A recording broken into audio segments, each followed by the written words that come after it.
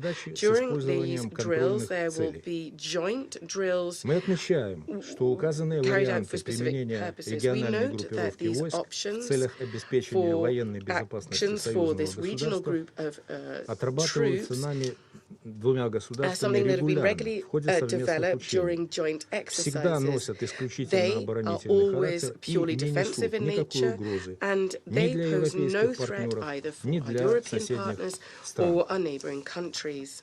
Республика The Беларусь Republic of продолжает Belarus is неукоснительно continuing соблюдать все взятые to на себя uphold обязательства в unswervingly рамках all of международных its и obligations региональных договоров under по international контролю над regional вооружениями. treaties Кстати on говоря, arms вся control. информация о Incidentally, all предстоящих военных information учениях about the содержится в forthcoming полном military объеме drills на is официальном fully сайте available on Министерства the обороны official Республики site of Беларусь. the Republic of Belarus Defense Несколько дней Ministry. назад, Just a 28 few января, days ago, on the президент 28th of Республики January, the Беларусь President of the Republic Александр of Belarus, Лукашенко, отвечая Alexander на Lukashenko, вопросы, responding to questions, заявил, stated что война that возможно лишь war в is двух only случаях. possible in two При нападении circumstances. на If there Беларусь, is an attack либо on при Belarus, нападении на or if нашего there союзника is an Российскую attack on our Федерацию. ally, the Russian Federation. Реагируя на различные Responding to the инсинуации в different адрес insinuations Беларуси в against преломлении к Belarus внутриукраинской ситуации, хотим regarding еще раз напомнить, anything to do with the domestic что мы Ukrainian situation, готовы we'd и like to далее remind you that оказывать все Belarus is необходимое prepared to содействие в continue to provide урегулировании all конфликта necessary на assistance Украине, в том to settle the числе conflict in Ukraine. путем This создания всех includes through setting необходимых up условий all для necessary деятельности conditions трехсторонней for контактной the группы, work of the а также для trilateral group переговоров в and любых for иных negotiations возможных in any форматах и possible вариантах. formats and Сегодня многие в мире говорят о Today, many необходимости people in the world are проведения talking about широкого the need диалога по to вопросам have broad dialogue международной on безопасности. issues of international security. Инициативой проведения on подобного holding диалога this kind под of условным dialogue названием under the Хельсинки-2 conditional name президент Беларуси Helsinki Александр 2. Лукашенко Such an выступал initiative was еще put forward несколько by лет the назад. President of Belarus, Эта Alexander идея, к Lukashenko, some сожалению, до сих years пор ago now, так и and this осталась idea, нереализованной. unfortunately, has not yet been Республика implemented. Беларусь The Republic искренне of Belarus заинтересована в sincerely скорейшем wants a урегулировании swift регионального settlement кризиса of the regional исключительно на crisis, основе диалога purely on the basis и of взаимного dialogue and уважения. mutual Благодарю вас. respect. Thank you. I thank the representative of Belarus, and I give the floor to the representative of Poland. Madam President, Madam Undersecretary General, Excellencies, Poland is grateful for convening today's meeting on the Security Council, as we are increasingly concerned with Russia's continuous large-scale military buildup on the border with Ukraine, both in the territory of Russia but also in the territory of Belarus, including continuous redeployments of troops, prepositioning of military hardware and offensive weapons. We cannot keep quiet because what is happening in our neighborhood constitutes a serious threat to international peace and security, reaching far beyond our region and continent. The current security situation in Eastern Europe unfortunately follows a pattern of precedents, with the Russian Federation being the destabilizing actor in the region at least since 2008 and the war in Georgia through 2014 and illegal annexation of the Crimean Peninsula. As we speak, the frozen conflicts in eastern Ukraine, in the Georgian breakaway regions of Skhin Valley and Abkhazia, and in the Transnistrian region of the Republic of Moldova are unresolved, undermining the stability and regional security of this part of the world. Madam President, we cannot keep quiet because what is happening in our neighborhood constitutes the outright violation of the fundamental principles enshrined in the UN Charter. Poland deeply adheres to the principles of international law, such as sovereignty and territorial integrity of states, the inviolability of frontiers, and non-use or threat of force. And we call upon all member states to act in the same spirit. We know very well from our country's history that a political order based on the spheres of influence brings no positive results. It is here in the United Nations where it is our duty to protect the principles of international law, strongly condemn any threat of use of force, and work together to dismantle spheres of influence in order to maintain peace. What is at stake today is not only the subordination of Ukraine and the creation of the so-called buffer zone in Eastern and Central Europe. The real threat is to shake the very foundation of the security architecture in Europe by undermining such tenets of international law as inviolability of borders and the freedom to choose one's own security arrangements, among others. Unfortunately, this may have a global impact, and contribute to deterioration of international security, not to mention the possible humanitarian crisis. And there are there are other revisionist powers which may follow the suit. Madam President, Poland deeply believes in the power of preventive diplomacy. Holding the chairmanship in office of the Organization for Security and Cooperation in Europe, we stand open to facilitate talks on the European security within the organization. OSCE can provide the right venue to discuss matters of concern because of being the broadest of the regional formats. We call for constructive engagement of all participating states in order to find a peaceful solution to the current crisis. Let there be no doubt that the current status quo is not a solution at all. Living in a constant fear of another frozen conflict is against the commitment of these United Nations to practice tolerance and live together in peace with one another as good neighbors. With Winter Olympics just less than a week away, let us do whatever we can to maintain the Olympic peace in Eastern Europe. And I thank you. I thank the representative of Poland, and I give the floor to the representative of Lithuania. Madam President, let me thank you for convening this meeting on such important issue and for granting an opportunity to speak. I am delivering this statement on behalf of the Baltic states, Estonia, Latvia, and my own country, Lithuania. Firstly, let me reiterate our country's unwavering support for Ukraine's sovereignty, independence, and territorial integrity within its internationally recognized borders. We strongly condemn the clear violation of Ukraine's sovereignty and territorial integrity by acts of aggression by the Russian armed forces since February 2014. We do not recognize and continue to condemn the illegal annexation of Ukraine's Autonomous Republic of Crimea and the city of Sevastopol by Russia. We remain concerned over the increasing militarization of the peninsula, the severe deterioration of the human rights situation there.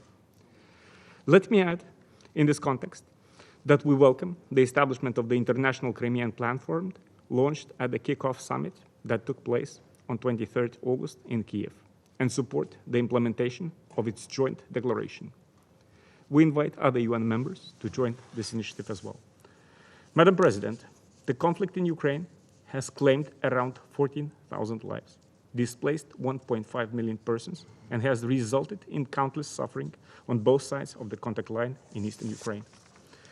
We reiterate our full support to the efforts towards peaceful and sustainable resolution of this conflict, namely in the Normandy format, the Trilateral Contact Group, and the OSCE, including its special monitoring mission to Ukraine.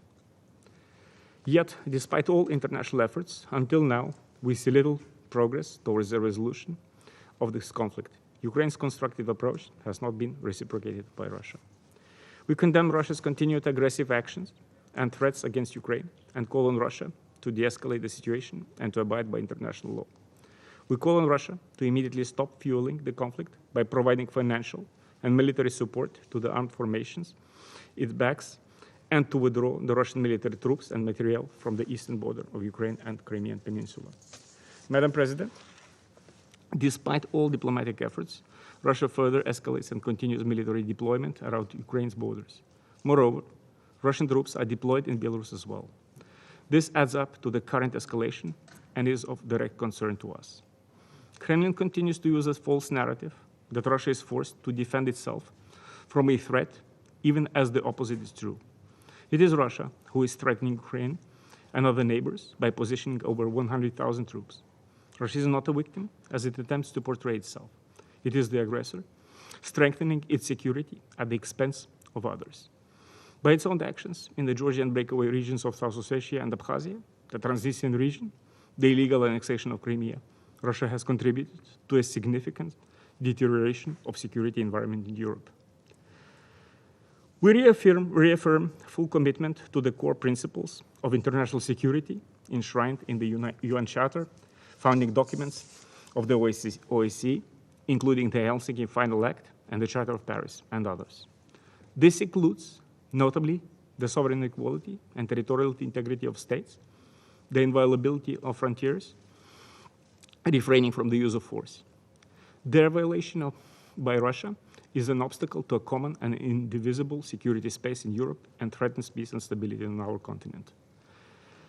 Times of limited sovereignty in Europe are long gone. Notions of spheres of influence have no place in the 21st century. States have freedom to choose or change their own security arrangements. No third country has a veto right over the sovereign choices of independent and democratic states. Madam President, in response to the recent tensions, the EU has made clear in the December and January European Council conclusions that any further military aggression against Ukraine will have massive consequences and severe costs, including restrictive measures to be coordinated closely with our transatlantic partners. Madam President, we call on Russia to respect principles of UN Charter, de-escalate, and engage in genuine dialogue. It is our duty as members of the UN to defend the rules-based international system. Violation of its fundamental principles will have the consequences for other parts of the world. I thank you, Madam President. I thank the representative of Lithuania. There are no more names inscribed on the list of speakers. The meeting is adjourned.